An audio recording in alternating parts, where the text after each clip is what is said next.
साल 1984 भोपाल गैस त्रासदी। उस रात हजारों लोग मौत की नींद से कभी उठ ही नहीं पाए।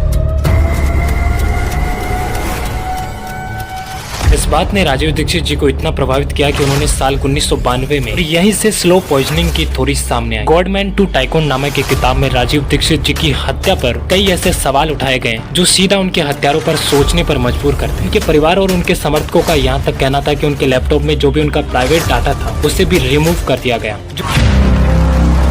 जय श्री श्याम दोस्तों, आरडी नॉलेज इंडिया में एक बार फिर से आपका स्वागत है। राजीव दीक्षित एक ऐसा नाम जिसने बहुराष्ट्रीय कंपनियों को खुली चुनौती दी थी। ना वो किसी सरकार से डरता था और ना ही किसी व्यक्तित्व से। उन्होंने विदेशी कंपनियों की साजिश से लेकर भारतीय राजनेताओं की सोच पर भी सीधा सवाल उठाए। विदेशी कंपनियां तो एक ही चीज लेके आती हैं, जो रद्दी टेक्नोलॉजी उनके यहाँ चल नहीं सकती उसको लाकर यहाँ फेंक दें। और अपनी इसी सोच के कारण राजीव दीक्षित जी हजारों भारतीयों के दिलों में आज भी राज करते हैं। लेकिन अगर वो कहते हैं ना कि बुराई का पलड़ा अगर भारी हो तो अच्छाई को कुछ समय के लिए वो झुका ही देती है। और यही हुआ राजीव दीक्षित जी के साथ। 30 नवंबर 2010 अपने 43वें जन्मदिन पर यह खबर आती है कि राजीव दीक्षित जी अब हमारे बीच नहीं रहे। लोग इस बात को मानने के लिए तैयार ही नहीं थे कि उनकी मौत हृदय गति रोकने के कारण हुई है। कुछ चंद लोगों के द्वारा पोस्टमार्टम की मांग को खारिज किया गया, ये कहकर कि ये हिंदू संस्कृति के खिलाफ है और जितना जल्दी हो सके उतना जल्दी उनका अंतिम संस्कार हरिद्वार में करवा दिया गया। उस समय कुछ आर्टिकलों में तो यहाँ तक लिखा था कि अंतिम संस्कार के दौरान राजीव दीक्षित का शरीर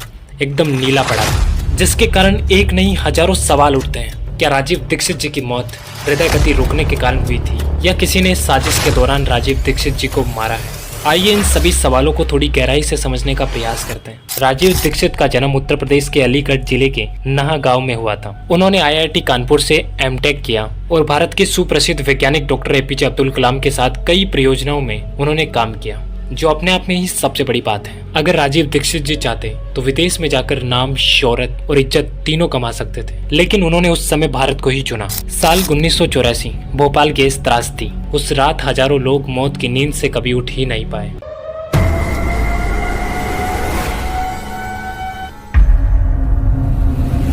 इस बात ने राजीव दीक्षित जी को इतना प्रभावित किया कि उन्होंने साल 1992 में आजादी बचाओ आंदोलन की स्थापना की, जिसका मुख्य उद्देश्य था विदेशी कंपनियों को भारत से उखाड़ के फेंकना। क्योंकि राजीव दीक्षित जी ने यह जान लिया था कि इन कंपनियों के पास गरीब की मौत की कोई कीमत नहीं है, और उन्होंने भारत के हजारों लोगों को स्वदेशी वस्तुओं का इस्तेमाल करने के लिए प्रेरित किया। उन्होंने एलोपैथिक के स्थान पर आयुर्वेदिक उपचार को सबसे ज्यादा महत्व दिया। उन्होंने यहाँ तक लोगों को समझाया कि आयुर्वेद में बड़ी से बड़ी, भयानक से भयानक बीमारी का भी इलाज है। दादी के प्राचीन नुस्खों से लेकर भारतीय प्राचीन संस्कृति का क्या महत्व है, ये भी राजीव दीक्षित जी ने पूरी दुनिया को विस्तार से समझाया था। अगर राजीव दीक्षित जी को कोई बात गलत लगती थी तो उसके बारे में बोलने पर एक मिनट भी नहीं सोचते थे, चाहे वो कोई टॉप कंपनी हो या कोई बड़ा सेलिब्रिटी। और उनकी यही बात दुनिया को उनकी ओर प्रेरित करती थी। साल 2004 में राजीव दीक्षित जी की मुलाकात बाबा रामदेव से होती है और उन्होंने मिलकर भारत स्वाभिमान आंदोलन की स्थापना की। इस आंदोलन का मुख्य उद्देश्य था कि भारत की अर्थव्यवस्था को योग और आयुर्वेद के प्रचार के साथ जोड़ना। इस आंदोलन के बाद राजीव दीक्षित जी को एक प्रॉपर मंच मिल चुका था, जिसके कारण उन्होंने अपने विचारों को दुनिया के सामने पेश किया। हजारों लोगों को उन्होंने प्रेरित किया कि भारत की कृषि किस तरह एक मजबूत अर्थव्यवस्था हुआ करती थी। राजीव दीक्षित जी के संघर्ष के हजारों वीडियो आपको आज भी यूट्यूब पर मौजूद मिलेंगे, जिससे आप ये समझ सकते हैं कि राजीव दीक्षित जी उस समय किस खुले विचार के साथ दुनिया के साथ बात करते थे। लेकिन शायद राजीव दीक्षित जी का यही तरीका कुछ चंद लोगों को पसंद नहीं आया था, क्योंकि 30 नवंबर 2010 की जो घटना है वो इसी ओर इशारा करती है। 30 नवंबर को राजीव दीक्षित जी का 43वां जन्मदिन था और उसी दिन अचानक राजीव दीक्षित जी की तबीयत बिगड़ने लगती है, जिसे देखकर उन्हें सबसे पहले एक सरकारी अस्पताल में भर्ती कराया जाता है और उसके बाद फिर अपोलो BSR अस्पताल में भर्ती कराया गया। डॉक्टरों ने उन्हें दिल्ली ले जाने की तैयारी की और इसी दौरान उन्हें मृत घोषित कर दिया जाता है और कारण बताया जाता है कार्डियो अरेस्ट। डॉक्टरों ने यहाँ पर उनका पोस्टमार्टम नहीं किया था, बल्कि अपने एक्सपीरियंस के आधार पर उनकी मौत के पीछे हार्ट अटैक को जिम्मेदार ठहराया गया। डॉक्टरों ने पोस्टमार्टम इसलिए नहीं किया कि बाबा रामदेव ने डॉक्टरों को मना किया था कि पोस्टमार्टम करना हमारे हिंदू धर्म के खिलाफ है, और इसी बात के कारण लोगों के शक के दायरे में बाबा रामदेव भी आए। लोगों ने बाबा रामदेव पर सीधा सवाल उठाया कि उन्होंने पोस्टमार्टम आखिर क्यों नहीं होने दिया।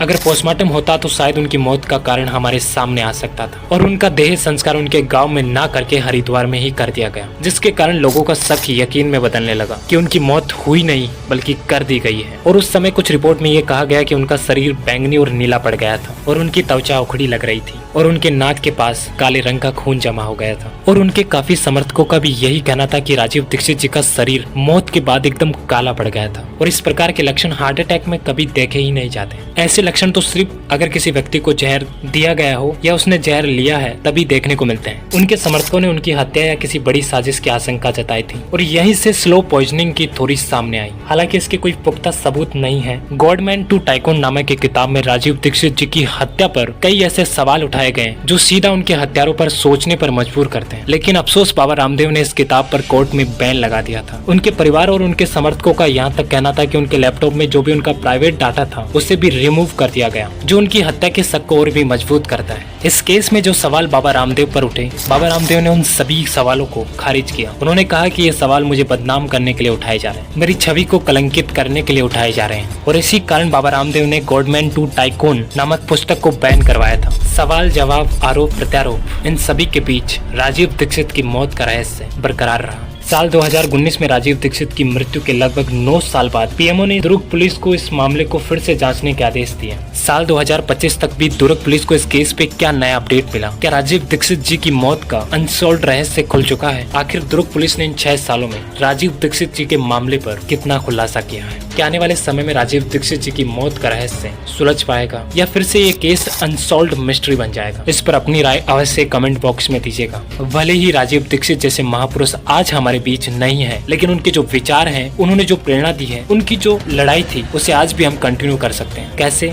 उनके विचारों को फॉलो करके, उनकी प्रेरणाओं को मानकर और उनके दिखाए हुए रास्ते पर चलकर। राजीव दीक्षित कोई शरीर नहीं था, बल्कि राजीव दीक्षित था एक विचार, एक सोच, एक उमंग जो आज भी हमारे पास मौजूद है। जिनको A class poison, B class poison declare कर दिया गया, जो बहुत ही खतरनाक जहर है, ऐसी दवाएं लाकर विदेशी कंपनियां भारत में बेचती हैं। तो कौन कौन है जो राजीव दीक्षित जी के विचारों को आज भी अपने जीवन में उतारता है? वो मानता है कि राजीव दीक्षित एक शरीर नहीं, एक विचार है जो आज भी हमारे साथ जिंदा है। अगर आप भी राजीव दीक्षित जी को थोड़ा भी प्रेम करते हैं तो इस वीडियो को अपने दोस्तों तक जरूर शेयर कीजिएगा, ताकि राजीव दीक्षित जी के बारे में लोगों को पता चल सके, उनकी मौत के बारे में लोगों को पता चल सके, उनके विचारों के बारे में लोगों को पता चल सके। तो मिलते हैं एक नई वीडियो के साथ, तब तक राधे राधे।